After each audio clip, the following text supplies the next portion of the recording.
자, 오늘 말씀은 여러분이 읽어주신 것과 같이 하나님이 당신을 찾으시도록 예수의 피를 뿌리라 입니다. 오늘 이 말씀이 저와 여러분에게 이루어지기를 예수님의 이름으로 축복합니다. 우리는 지금 교회 창립 12주년 기념주의를 기점으로 새로운 길을 걸어가는 걸음을 내딛고 있어요. 그것은 누가복음 4장 18절 19절 말씀을 선명하게 이루는 교회로의 난 길을 걸어가는 거예요.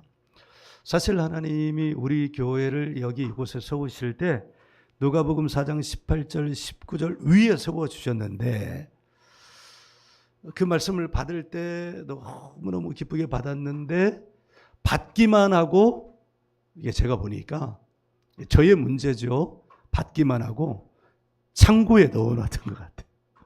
그러니까 하나님이 그 누가복음 4장 18절 19절 말씀을 이루는 교회로 그렇게 훈련을 시켜 가셨는데 그게 훈련인 줄 모르고 영성순례인 줄 모르고 이렇게 오면서 어려움을 겪으면 이게 어려워졌네. 뒤돌아서 그냥 어렵다고 생각하면서 가다가 뒤돌아보면서 저 길은 실패의 길이었네. 뭐 이딴 이야기나 이 담임 목사가 하고 있으니까 하나님 보실 때 얼마나 답답하셨겠어요. 그런데 지나간 길이 실패의 길이 아니고 고난의 길이 아니라 영성순례의 길, 영성훈련의 길이었다는 것을 알게 하시고 저의 그 관점이 바뀌니까 지나간 그 여정들이 다 훈련을 위한 길이었다는 것을 알게 되고 그 훈련을 잘 받으면 어떻게 되는 거예요? 이 무서운 군대일수록 훈련의 과정도 무섭잖아요. 제가 UDT 해군에서 특수부대잖아요. 그분들 훈련받는 영상을 봤는데 하여간 살아남는 인간들은 인간도 아니에요. 얼마나 강한 훈련을 받고, 그러니까 이분들은 그냥 그 자체 한 사람 한 사람이 병기야, 병기. 병기더라고요. 우리 지난 12년의 그 시간의 훈련을 받아온 저와 우리 교회 사랑하는 여러분들, 우리 성도님들도 그것이 훈련의 그 과정을 싹 거쳐서 마지막까지 수료를 하게 된다면 우리도 뭐다? 병기다. 살인 병기가 아니고 귀신 잡는 병기다. 하나님의 말씀을 이루지 못하게 하는 악한 사단을 능히 이겨내 나가는 영의 세계에서는 사단들이 벌벌 떠는 살사병기다.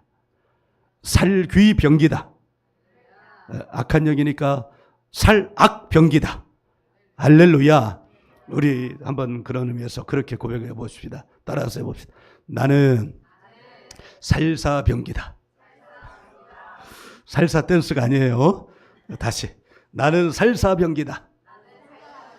나는 살귀병기다. 나는 살악병기다. 할렐루야. 네, 근데 이 병기라는 말이 너무 맞는 것이 디모데 후서에서는 뭐라고 말씀하시냐면 너는 그리스도 예수의 좋은 병사. 옛날 개역 한글 성경에서는 너는 그리스도 예수의 좋은 군사. 이 말은 뭐예요? 군인이라는 말이잖아요. 그러니까 군인은 병기가 돼야 돼요. 전투에서 싸우는 병기로서 승리하는 우리 모두가 되기를 예수님의 이름으로 축복합니다. 그런 의미에서 누가복음 4장 18절 19절을 우리 찾아서 같이 한번 읽어보고, 우리 성도들은 이 누가복음 4장 18절 19절 말씀을 기본적으로 외우고 있어야 돼요. 그리고 여러분, 하나님은 요한복음 1장 1절은 이렇게 말씀해요. 태초에 하나님 말씀이 계시니라. 이 말씀이 하나님과 함께 계셨으니 이 말씀이 곧 하나님이시니라. 그러니까 우리가 말씀을 읽는다는 건 뭘 말하는 거냐면 하나님을 만난다는 거예요. 할렐루야. 이 의식이 있기를 예수님의 이름으로 축복합니다. 자, 누가복음 4장 18절 19절 말씀 시작. 주의 성령이 내게 임하셨으니 이는 가난한 자에게 복음을 전하게 하시려고 내게 기름을 부으시고 나를 보내사 포로된 자에게 자유를 눈먼 자에게 다시 보게 함을 전파하며 눌린 자를 자유롭게 하고 주의 은혜를 전파하게 하려 하심이라 하였더라. 할렐루야. 지금 여러분은 누구를 만난 거예요? 하나님 만난 거예요. 할렐루야. 지금 여러분은 누구를 만난 거예요? 하나님 만난 거예요. 그럼 안 읽은 건 어떻다는 거예요? 하나님을 거부한다는 거예요. 여러분 하나님을 거부하시겠어요? 한 번 더 하나님 만나겠습니다. 시작. 주의 성령이 내게 임하셨으니 이는 가난한 자에게 복음을 전하게 하시려고 내게 기름을 부으시고 나를 보내사 포로된 자에게 자유를, 눈먼 자에게 다시 보게 함을 전파하며 눌린 자를 자유롭게 하고 주의 은혜를 전파하게 하려 하심이라 하였더라. 할렐루야. 이 말씀은 우리 교회의 사역의 목표예요. 예수님의 사역의 목표이기도 하고, 이 말씀은 우리 교회가 창립될 때 주신 말씀으로 우리 교회는 이 말씀 위에 세워진 거예요. 즉 우리 교회는 이 말씀을 이루는 교회로 세워졌다는 말이죠. 누가 여러분에게 당신이 다니는 교회는 어떤 교회야, 뭐하는 교회야 하고 물으신다면 어떻게 대답해야 되냐면, 우리 교회는 누가복음 4장 18절 19절을 이루는 교회입니다. 할렐루야. 제가 하면 여러분들도 한번 따라해 보겠습니다. 당신 교회는 어떤 교회입니까? 하세요. 한 번 더요. 당신 교회는 어떤 교회입니까? 우리 교회는 누가복음 4장 18절 19절을 이루는 교회입니다. 할렐루야. 잘하셨어요. 선명한 목표가 있는 교회예요. 할렐루야. 놀랍게도 예수님의 목표를 가진 교회예요. 할렐루야. 그러면 더리진 저체를 다니는 여러분들은 어떤 목표를 가진 거예요? 예수님의 목표를 가진 교회인 거예요. 할렐루야. 성령의 능력이 여러분에게서 나타나면 이 목표가 이루어지는 것인 줄 여러분 믿으시기 바랍니다. 이 일은 교회에서뿐만 이루어지는 것이 아니라 여러분 가정에서도 이루어져야 돼요. 그리고 여러분 직장에서도 이루어져야 돼요. 그러니까 사람들이 여러분을 보면 여러분 가족 가운데 아직 예수님을 못 만난 분들이나 이런 분들이, 또 여러분 일터에서 여러분을 만나는 직장 동료들이 여러분을 보면서 이게 무슨 일이야? 그럼 여러분은 뭐라고 말씀하셔야 돼요? 예수님의 일이 당신에게 나타난 겁니다. 할렐루야. 할렐루야. 네. 하나님께서 이 말씀을 이루는 교회가 되게 하기 위하여 교회 창립 12주년 기념주의를 통하여 깨닫게 하시고, 지난 12년 동안은 우리가 영성훈련을 받아왔다. 그것을 알게 하시고 이제 마침표를 찍기 위한 훈련의 과정으로 들어가게 하셨고, 그 훈련을 받기 위한 과정을 이제 목전에 두고 있는 거예요. 그리고 그 훈련의 과정은 목사와 사모님과 우리 사역자들이 받고, 그 훈련의 내용들이 우리 성도들에게도 동일하게 나타나게 하는 교회가 되는 줄 여러분 믿으시기 바랍니다. 할렐루야. 뿐만 아니라 교회 창립 12주년 기념주의를 통해서 주신 이 하나님의 말씀을 통하여 우리에게 누가복음 5장 1절부터 11절의 말씀을 6주 동안이나 주셨잖아요. 그러면서 최종적으로 우리가 깨달았던 것은, 내가 주의 강단이 되어질 때 그때 놀라운 일이 일어나는구나. 할렐루야. 그래서 지금 우리가 지난주부터 받는 말씀은 무슨 말씀이냐면, 나를 주의 강단으로 어떻게 되어드리느냐, 어떻게 내가 주의 강단이 될까 하는 말씀인 거예요. 할렐루야. 누구나다. 예수 믿는다면 누구나다. 교회의 성도라면 누구나다. 주께 속한 주의 권속이라면 누구나다. 나를 주의 강단으로 내어드려서 주께서 거기에서 말씀하게 하는 사람이 되어야 되는 줄 믿습니다. 근데 그 방법이 뭐라는 거예요? 지난주 말씀에 나와 있어요. 하나님이 당신에게서 뭘 찾으신다는 거예요? 하나님의 아들의 피를 찾으시는 거예요. 할렐루야. 하나님의 아들의 피를 찾으셔요. 하나님의 아들의 피가 있냐 없냐, 그걸 찾으신다는 거예요. 여러분은 하나님의 아들의 피가 여러분에게 있습니까? 할렐루야. 오늘 말씀은 지난주에 이어서 그러면 하나님이 당신에게서 당신을 찾으시도록 예수의 피를 뿌려야 되는데 예수의 피를 뿌린다는 게 뭔지를 오늘 말씀을 통해서 함께 찾아가 보려고 합니다. 자, 오늘 이를 위해서 오늘 말씀을 자세히 살펴봐요. 자, 5장 출애굽기 24장 1절부터 11절까지인데 이 5장 1절부터 11절까지로 두 개로 나눌 수 있어요. 첫 번째 부분은 1절부터 8절까지이고 두 번째 부분은 9절부터 11절까지입니다. 1절부터 8절까지의 제목을 붙여보자면 피로 맺은 언약 이렇게 말할 수 있어요. 두 번째 부분은 하나님 앞에서의 거룩한 식탁 이렇게 붙일 수 있습니다. 이것을 1절부터 11절 이렇게 하나로 묶어서 제목을 붙이자면 언약식 이렇게 붙일 수 있습니다. 우리 한 절 한 절 구체적으로 말씀을 살펴볼게요. 1절을 보시죠. 읽지는 않을게요. 1절은 하나님께서 모세와 아론 그리고 아론의 아들들 그리고 70명의 장로를 시내 산으로 부르는 장면입니다. 2절은 그렇게 부르셨는데 하나님을 만날 수 있는 시내산 정상에는 누구만 부르셨냐면 지도자 모세만 부르신 거예요. 3절은 2절과 3절은 약간의 텀이 있죠. 그 시간이 얼마인지는 모르겠으나 2절과 3절에 어떤 일이 일어나냐면 하나님께서 모세에게 말씀을 주신 거예요.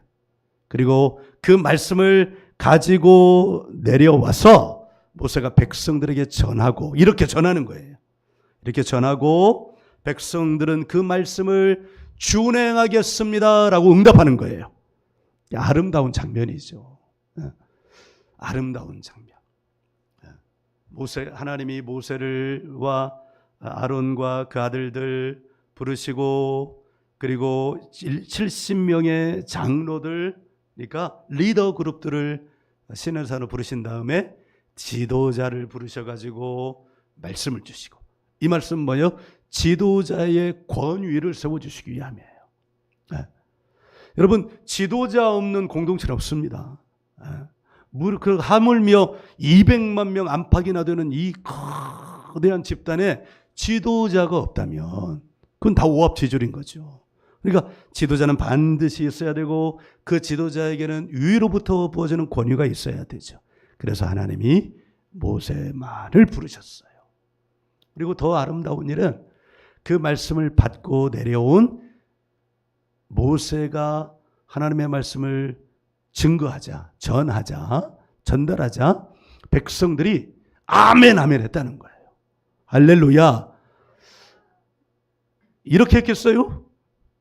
아멘 했다는 거예요. 할렐루야. 네. 우리 정민희 집사님이 제일 훌륭했어요. 나는 착한 목사니까 한 번 더 기회를 드릴게요. 이스라엘 백성들이 아멘 아멘 했다는 거예요. 약간 시원찮지만 여겨드리도록 하겠습니다. 그러니까 얼마나 아름다운 장면이에요. 그 장면을 한번 상상을 해보세요. 그토록 아름다운 장면이에요. 그리고 그 다음 절, 그 아름다운 장면 뒤에 어떤 것들이 이어지냐면 이제 제단이 쌓아져요. 제사를 지내기 위한 거죠. 여기 기록된 대로 하면 번제와 화목제를 위한 제단이 쌓여져요. 그리고 12기둥을 세우는 거죠. 12기둥 12지파를 의미하는 거예요. 그리고 5절 중요하더라고요. 5절은 뭐냐면 청년들로 하여금 번제와 화목제를 드리게 해요. 그리고 청년들은 다른 말로 말하면 뭐예요? 다음 세대. 이제 뒤에 가면 각 지파의 리더들 나오거든요. 12지파의 리더들, 대표자들 나와요. 여호수아도 있고 갈렙도 있고 뭐 그 외에 여러 사람들이 있는데 그 사람들로 하여금 번제와 화목제를 드리게 해요. 할렐루야.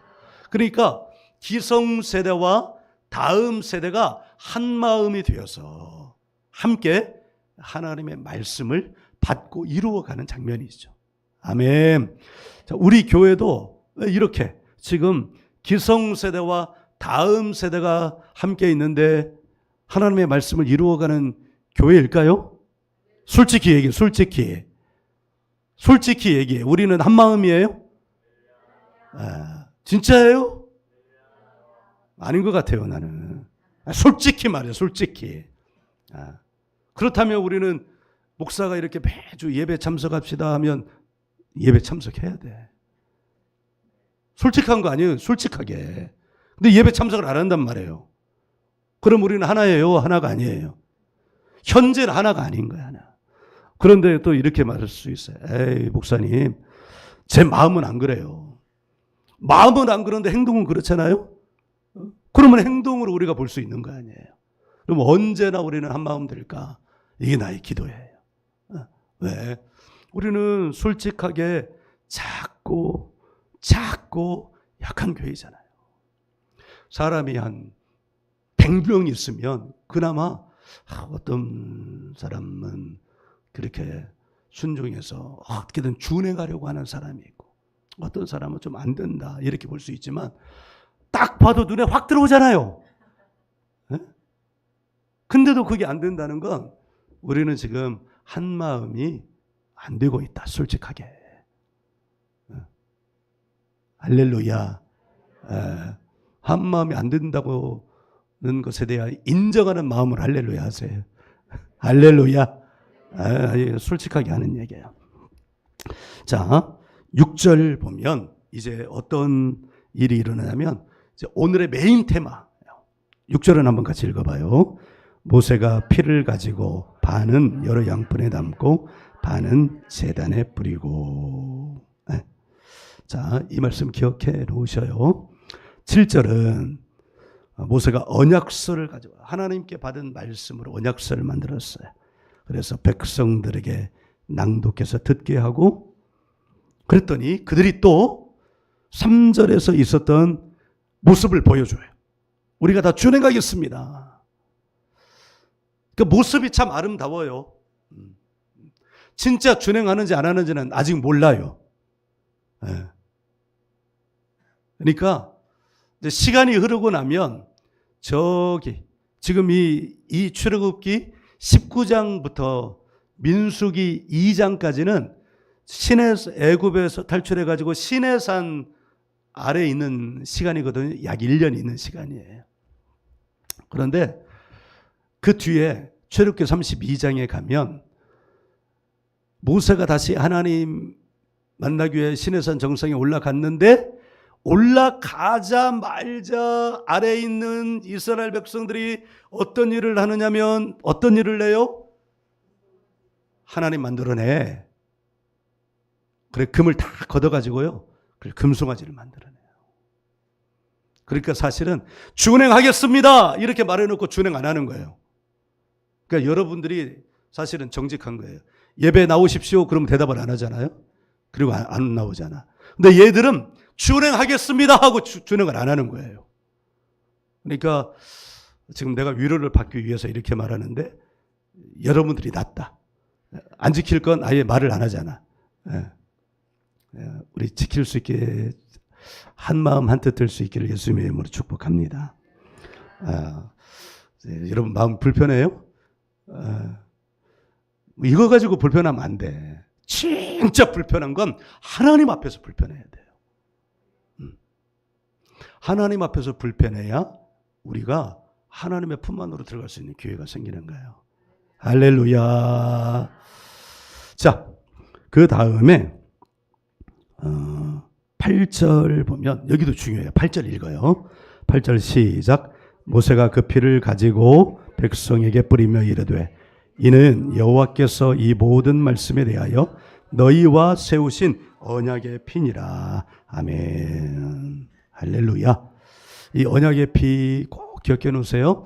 여기다가 예배 설교 말미에 이 언약의 피를 말씀할 거예요. 여기서 우리가 주목해야 할 것이 있어요. 주목해야 할 것이.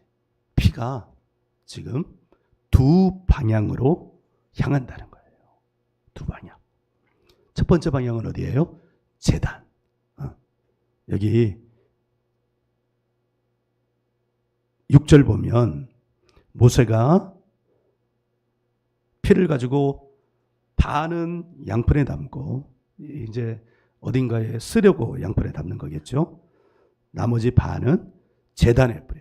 제단에 뿌린다는 건, 제단은 뭘 의미하는 거예요? 하나님의 임재 장소예요. 제단에 이 피를 뿌렸다는 건 하나님을 상징하는, 하나님께 피를 뿌린다고 볼 수 있지만 더 정확한 의미는 제단에 피를 뿌림으로 말미암아서 하나님의 피가 뿌려진다고 볼 수 있는 거예요. 하나님의 피가 뿌려지는 거예요, 지금. 하나님께서 자신의 피를 뿌림으로 이 언약의 보증을 나타내 주시는 거예요. 할렐루야. 하나님의 피가 뿌려진다고 그럴 때 우리는 당장 떠오르는 게 뭐가 떠올라요? 예수의 피가 떠오르는 거예요. 그러니까 예수의 피가 언약의 피라는 거예요. 할렐루야. 그런데 그 피가 제단에만 뿌려지는 게 아니잖아요. 8절에 보니까 누구에게도 뿌려져요? 백성들에게 뿌려져요. 저와 여러분에게도, 저와 우리 성도님들에게도 이 피가 지금 뿌려지고 있는 거예요. 그렇다면 제물의 피가 백성들에게 피에 뿌려질 때, 즉 하나님의 피가 사람들에게 뿌려질 때 그게 무슨 의미일까요? 그 피는 백성들에게 뿌려지면 뭘 의미하냐면 정결케 되는 것을 말하는 거예요. 네. 제물의 피이지만 그것이 하나님께 드려져 따로 구분이 될 때 그것은 언약의 피가 되고, 또 인생들에게 뿌려질 때, 약속의 백성들에게 뿌려질 때 그 피는 어떤 피가 되느냐면 정결함의 피가 되는 거예요.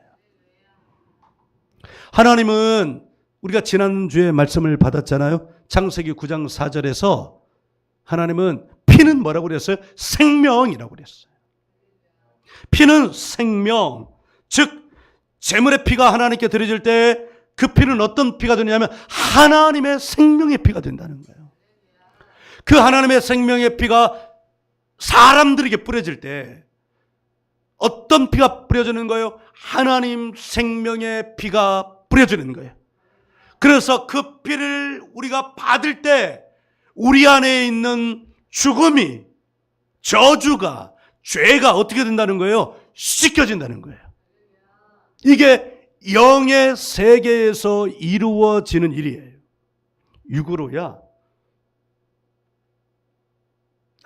아무런 일도 일어나지 않는 것처럼 보이지만 여러분, 이 일을 우리가 영으로 받아들이면 반드시 영을 담는 우리의 혼과 영을 담는 우리의 몸은 반드시 변화가 생깁니다. 그가 진실로 하나님의 생명의 피를 자기에게 뿌려지게 할 때 영의 세계 안에서 그 역사가 일어나게 될 때 여러분, 그 영의 세계를 담고 있는 우리의 몸에는 반드시 영적인 역사가 일어난다는 것을 여러분 알기를 간절히 바랍니다. 제가 지난번에도 얘기했나요? 제가 그게 5월 초였을 거예요. 여기 강단 안에서 이제 회개하면서, 아니 회개를 시작하기 전인가? 하여간 기록을 해놨어야 되는데 여기서 기도하는 데 있잖아요. 시선이 느껴지는 거예요. 너무너무 날카로운 시선이 느껴지는 거예요. 내 눈을 감고 기도하는데 그 시선이 아주 무섭고 아주 날카롭고 그 시선에는 못마땅한 것도 들어있고 그 시선에는 그 비웃고 조롱하고 못마땅해하고 할 때 그 우리가 그 새어 나오는 그 기름진 그 느글거리는 눈빛 있잖아요. 그 눈빛이 느껴지는 거예요. 그래서 기도할 때 대적했어요. 왜 대적했을까요? 악한 영의 눈빛이었기 때문에. 설마 하나님이 바라보시는데 못마땅히 하는 눈빛으로 바라봤겠어요? 느글거리는 눈빛으로 바라봤겠어요? 그 눈빛 뭔지 느껴지시죠? 비아냥과 조소로 바라보시고 아니, 그건 악한 영의 눈빛이었어요. 그래서 대적하고요. 그 다음에 제가 한 일은 어떤 기도를 드렸냐면 예수의 피를 요청했어요. 예수의 피를 뿌리고 바르고 덮는 기도를 눈을 감고 했어요. 눈을 감고. 그런데 있잖아요. 정말 놀라운 일이. 야, 이게 영의 세계가 실제가 되는구나 라고 하는 걸 제가 여실히 느꼈는데 역시 눈 감고 이 느껴지는 시선도 눈을 감고 기도할 때 느껴졌고요. 그 다음에 예수 피를 요청하면서 뿌리고 바르고 덮는데 와, 예수 피가요. 이게 저는 나이아가라 폭포를 보지 못했지만 폭포, 그 나이아가라 폭포, 큰 폭포는 이렇게 길게 병풍처럼 늘어져 있잖아요. 그리고 거기서 물이 막 쏟아지잖아요. 그렇게 이렇게 둘러 진쳐져 있는데 그 둘러 이렇게 라운드가 되어 있어요. 이렇게 라운드가 되어 있는데 이 라운드가 되어 있는 그 벽으로부터 위에서 물이 그러니까 여기서 이렇게 내려오는 거예요. 이렇게 내려오는데 콸콸콸 쏟아지는데 피가 쏟아지는 거예요. 피가.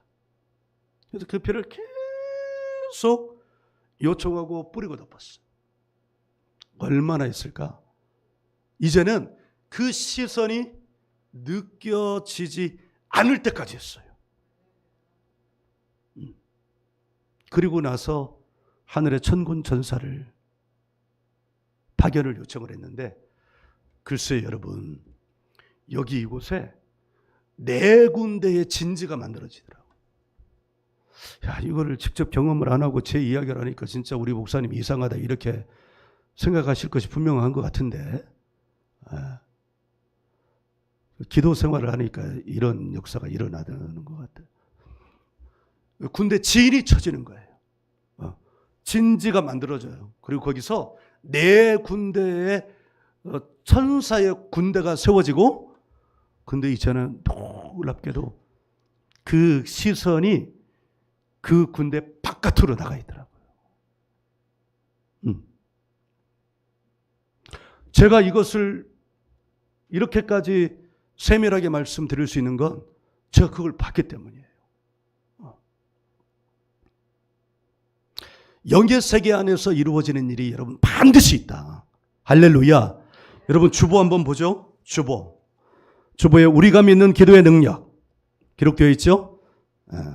날개.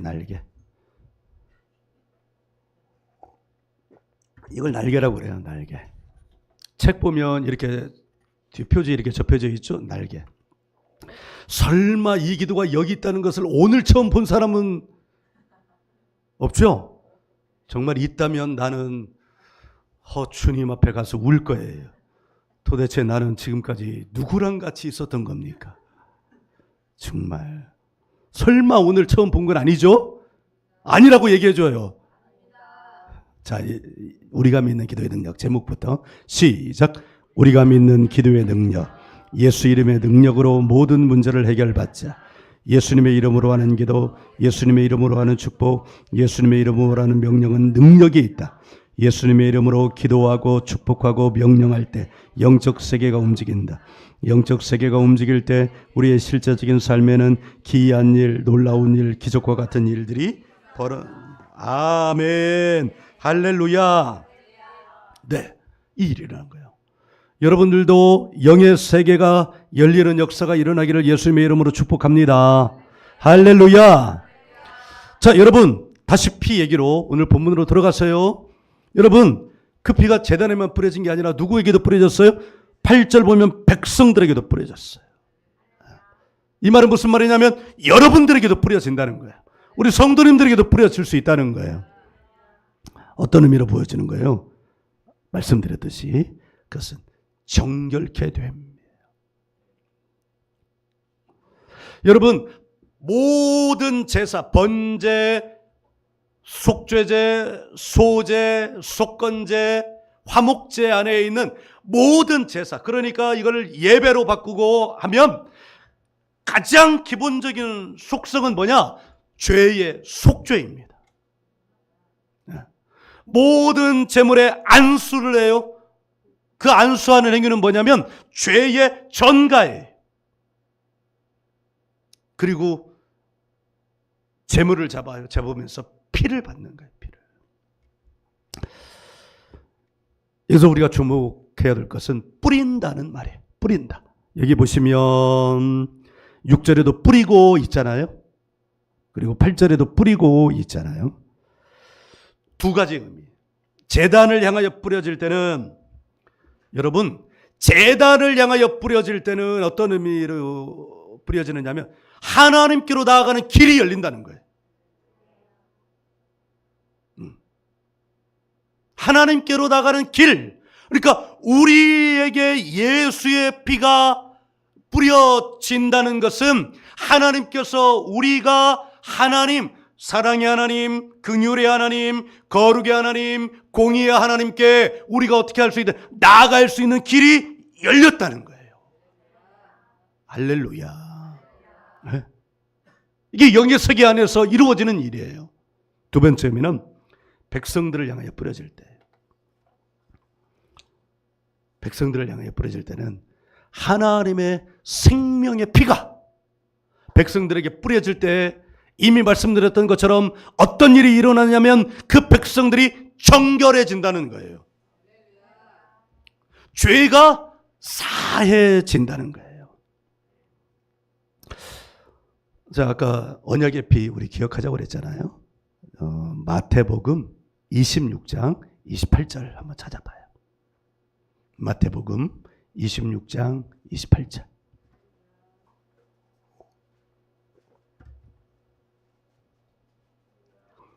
찾았으면 할렐루야.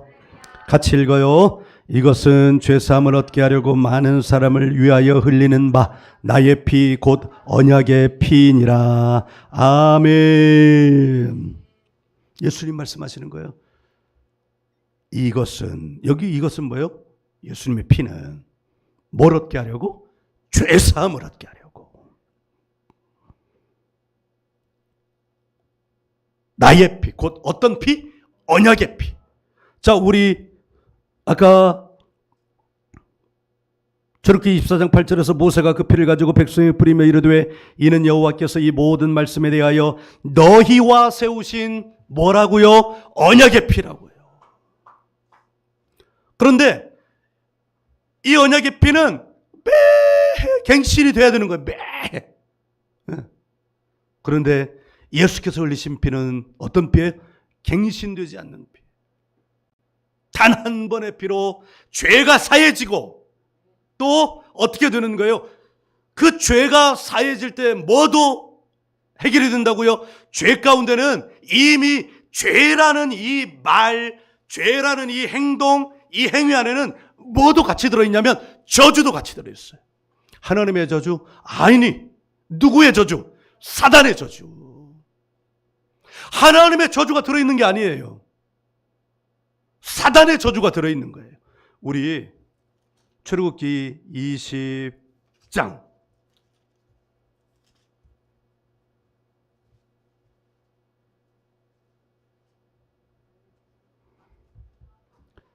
20장 5절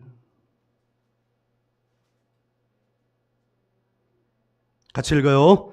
그것들에게 절하지 말며 그것들을 섬기지 말라. 나 내 하나님 여호와는 질투하는 하나님인즉 나를 미워하는 자의 죄를 갚되 아버지로부터 아들에게로 3, 4대까지 이르게 하거니와. 이게 지금 우리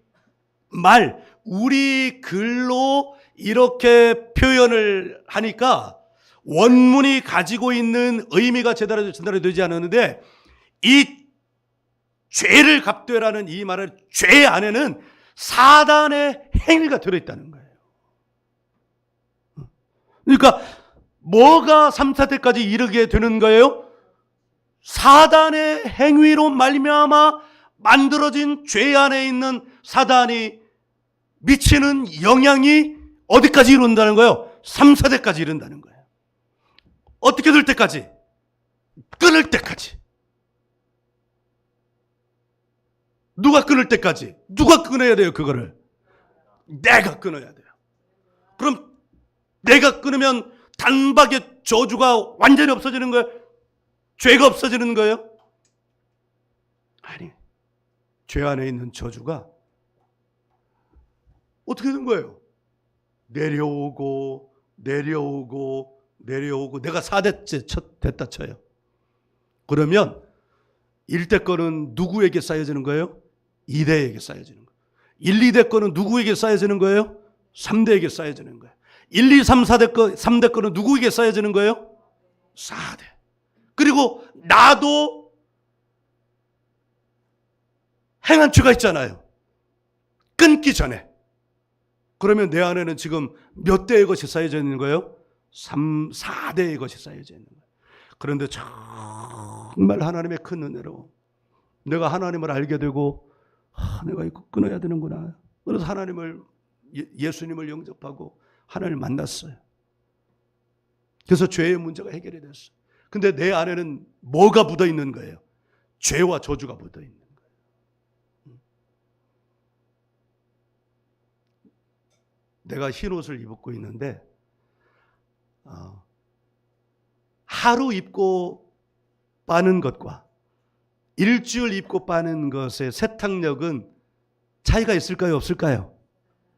하루 입고 빨면 그 하얀 옷에 원형이 보존이 될까요? 안 될까요? 원형에 가깝겠죠. 근데 일주일을 입고 빨아요. 그러면 원형에 가까울까요? 그렇지 않을까요? 그렇지 않죠.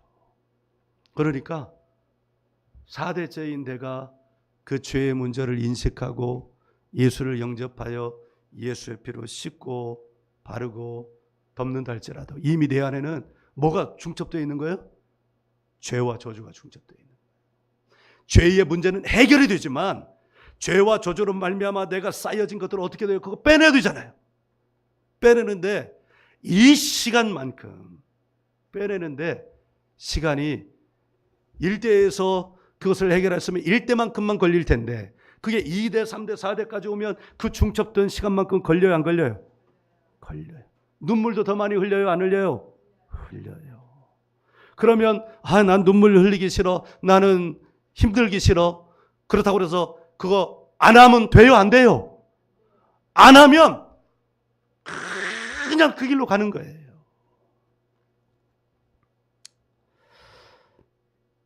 예수님이 이를 위하여 하나님이 예수님 보내셔서 그럼에도 불구하고 예수님을 십자가에 달게 하시고 이 죄사함의 피, 언약의 피를 흘리게 하신 줄 여러분 믿으시기 바랍니다. 사실 예수님의 피는 누구의 피예요? 하나님 아버지의 피예요. 자녀를 위하여 아버지가 직접 피를 흘린 거예요. 제단에 피를 뿌린 것과 같이 아버지의 피를 흘린 겁니다. 그렇다면 우리 믿음의 선배들은, 기독교 역사 2000년의 믿음의 선배들은 이 말씀을 어떻게 받아들이고 자기의 삶에 적용을 했을까요? 그럼 우리는 성경에서 찾아야 되잖아요.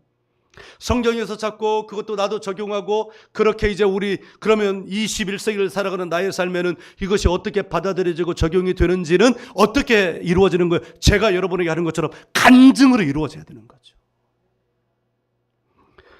히브리서 10장 19절을 먼저 읽어봅니다. 히브리서 10장 19절.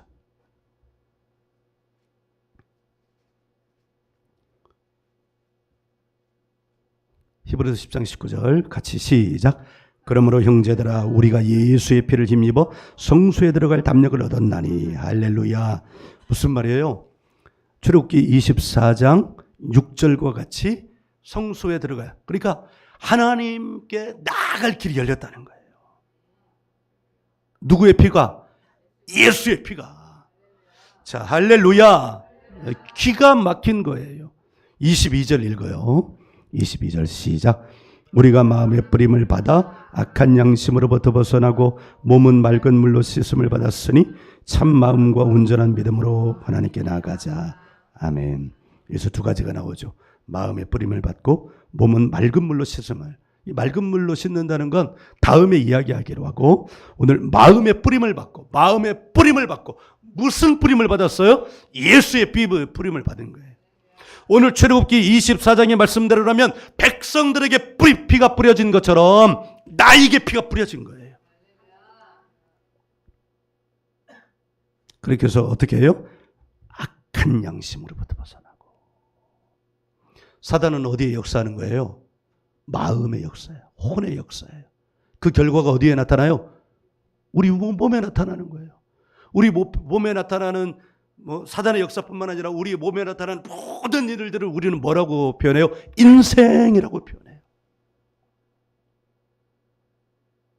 즉 사단이 역사하는 건 우리 인생에 나타나고, 하나님의 역사, 예수 피의 역사도 사실은 어디에 나타나는 거? 우리 인생에 나타나는 것인 줄 여러분 믿으시기 바랍니다. 우리 믿음의 선배들은 그 예수 피를 나에게 뿌린 거예요. 할렐루야.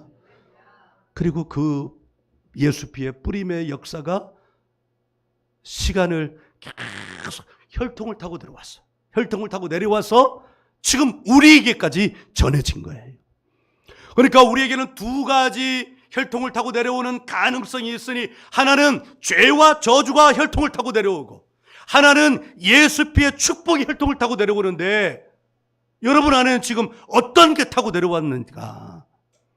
하나님 우리 교회에 영의 문을 열어주셔서 여기 혈통을 타고 죄와 저주가 내려오면 지금 끊고 새로운 예수의 피로 말미암아, 하나님이 우리에게서 찾으시는 예수 피로 말미암아 우리가 새로운 길을 걸어갈 수 있는 인생이 되자.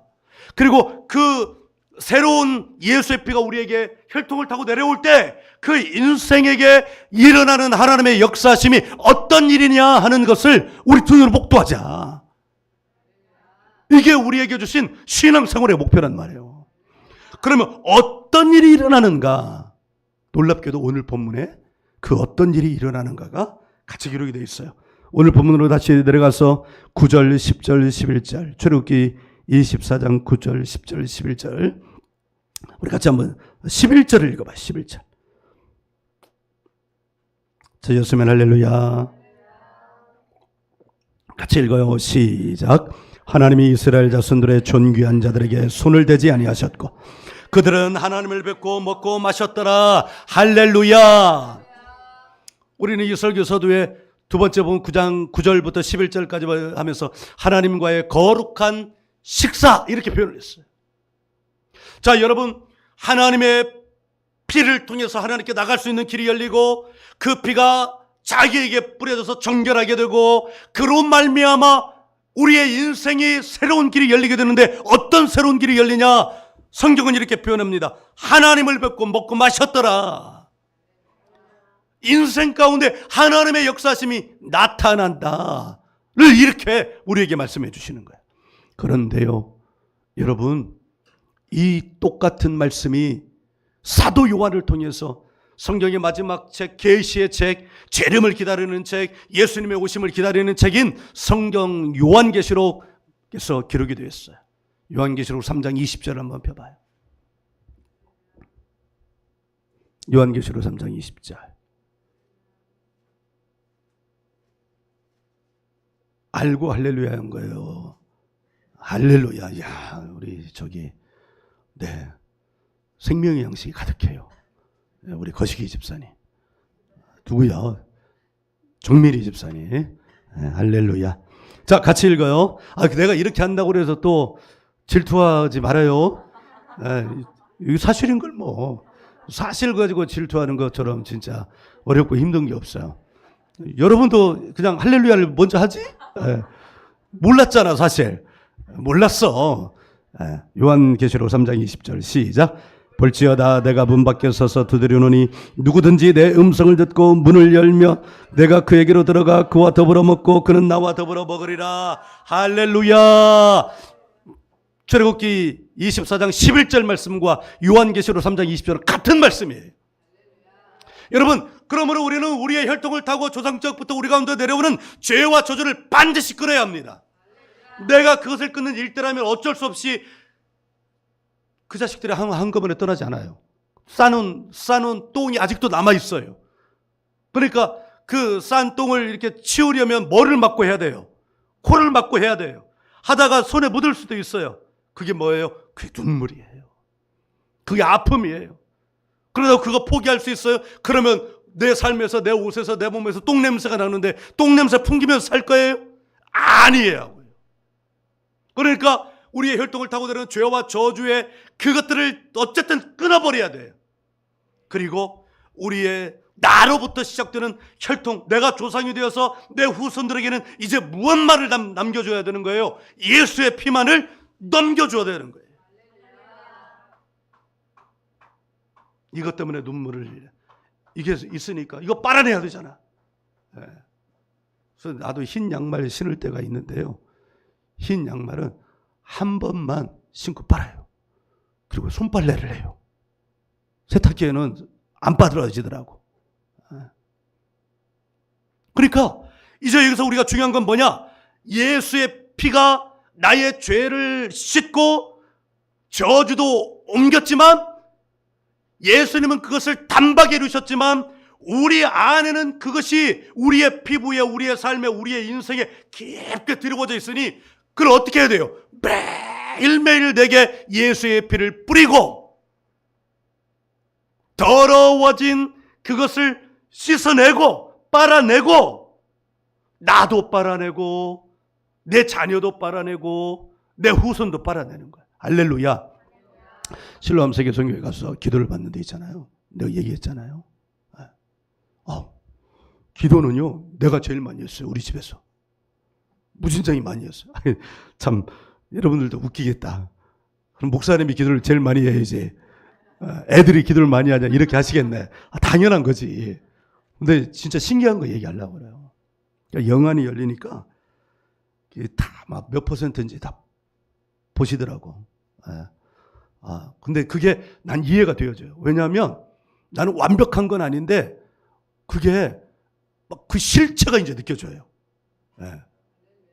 이제 조금만 기다려 보세요. 근데 있잖아요. 기도는 내가 있잖아요. 김상우 기도 안 하는 거 내가 분명히 알거든요. 내가 억지로 데리고 왔을 때 여기서 2시간 하고 나머지는 기도를 안 했어요. 김상윤이 김혜지 조금씩은 하지만 나이에 비하면 턱도 없어. 근데 이제 나도 가고 쟤들도 갔잖아요. 나는 퍼센테이지로 치자면 한 8번 가니까 10%대. 그 100%에서 10%, 8번. 근데 쟤들은요, 한 번 가니까 30이 푹 빠졌대요. 와. 근데 사실은 쟤들 안에 있는 그 죄와 저주, 그 시커먼 것들은 누구로부터 물려받은 거예요? 나에게서 간 거예요, 나에게. 쟤들이 인생을 살았는데 뭐 얼마나 살았겠어요? 죄를 지면 얼마나 졌겠어요?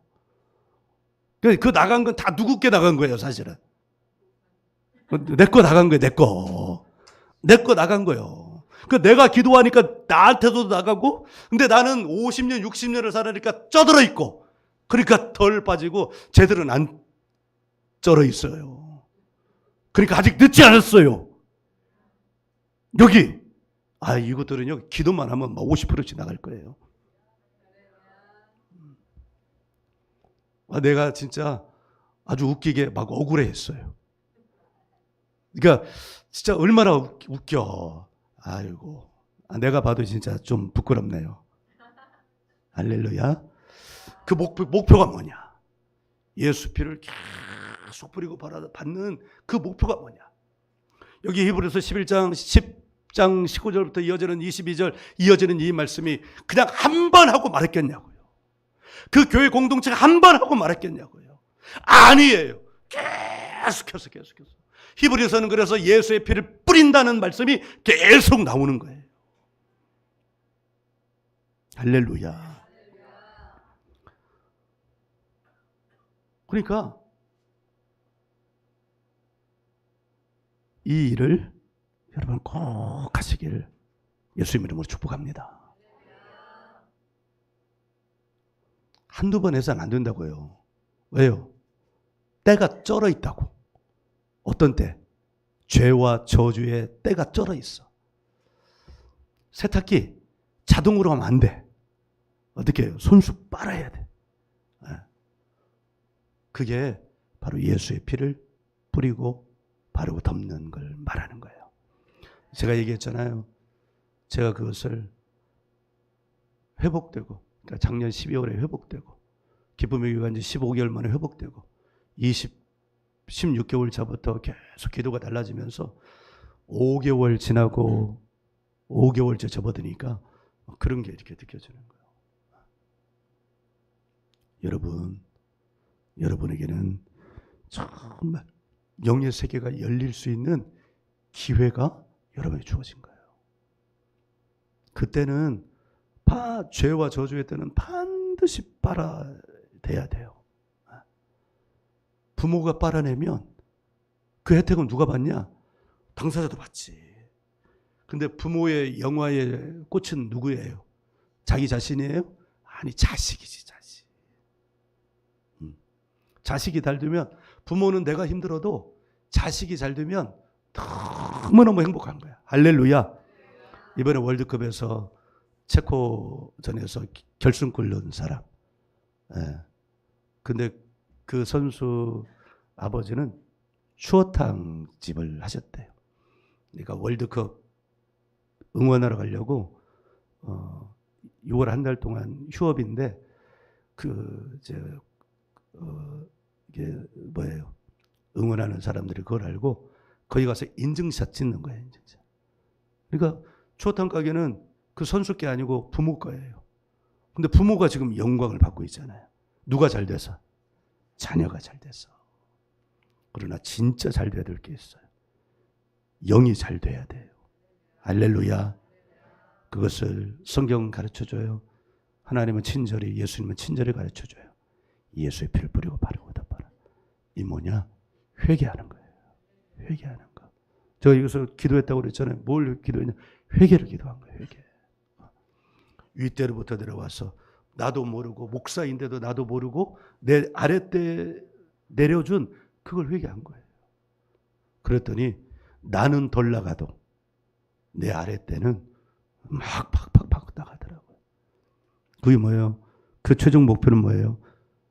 거룩한 식사. 이걸 다른 말로 바꾸면 인생의 아름다운 식탁이 펼쳐지는 거예요. 할렐루야. 할렐루야. 이 역사가 저와 여러분에게 이미 이루어지기 시작했다는 것을 믿으시고 더 큰 축복으로 여러분들을 예수님의 이름으로 축복하고 사랑합니다. 할렐루야.